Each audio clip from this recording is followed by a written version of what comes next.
Hello friends, आज की इस वीडियो में हम देखेंगे पिट्स इंडिया एक्ट। तो पिट्स इंडिया एक्ट क्या था, इसकी क्या विशेषताएं थी और इसे कब भारत में पारित किया गया था। तो फ्रेंड्स देखिए, इससे पहले मैंने आपको रेगुलेटिंग एक्ट बताया है। अगर आपने उसको नहीं देखा है तो प्लीज़ उसको देख लीजिए।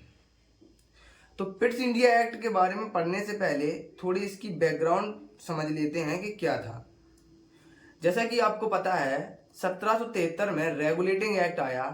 अब जो रेगुलेटिंग एक्ट के थ्रू इस देश में जो कुछ भी चेंजमेंट किए गए कंपनी के लिए, अब उसको सुधारने के लिए, मतलब पहले जितने भी चेंजमेंट किए गए होंगे, जैसे कि एक कार्यकारिणी समिति का गठन कर दिया था, गवर्नर के पद को बदल कर गवर्नर जनरल बना दिया गया था, और जो फैसला होता था वो बहुमत के आधार पर होता था।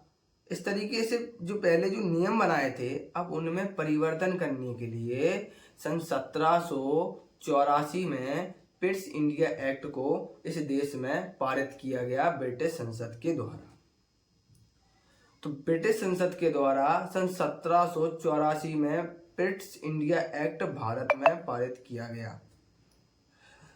तो अब फ्रेंड्स देखते हैं इसकी विशेषताएं। तो पिट्स इंडिया एक्ट की विशेषताएं समझिए। सबसे पहली विशेषता तो यह थी कि जो पिट्स इंडिया एक्ट था, इसमें क्या हुआ कि जो ईस्ट इंडिया कंपनी थी वह व्यापार के साथ साथ शासन भी कर रही थी।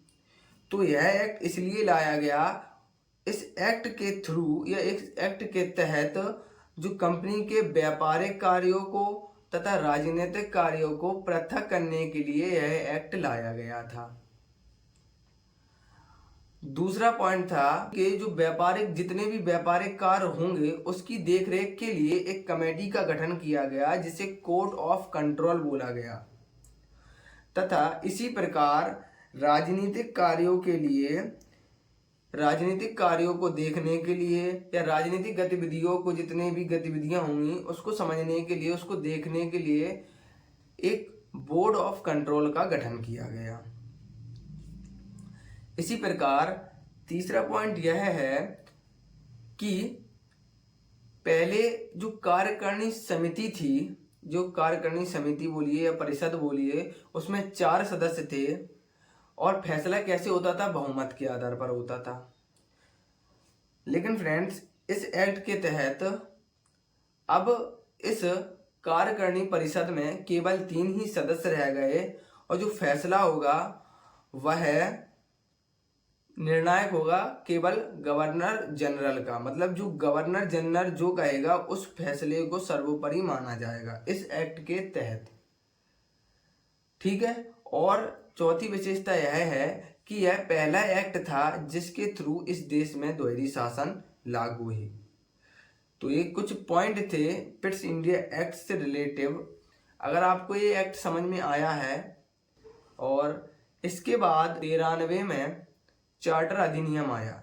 अब जितनी भी इस एक्ट में त्रुटि हुई होंगी, गलती हुई होंगी, उनको सुधारने के लिए फिर एक और एक्ट पारित किया गया था सन 1793 में। अब उसको हम अगली वीडियो में समझेंगे कि 1793 का जो चार्टर अधिनियम क्या था, उसकी क्या विशेषताएं थी। तो आई होप कि आपको वीडियो अच्छी लगी होगी। तो प्लीज़ वीडियो को लाइक करें। Thank you for watching.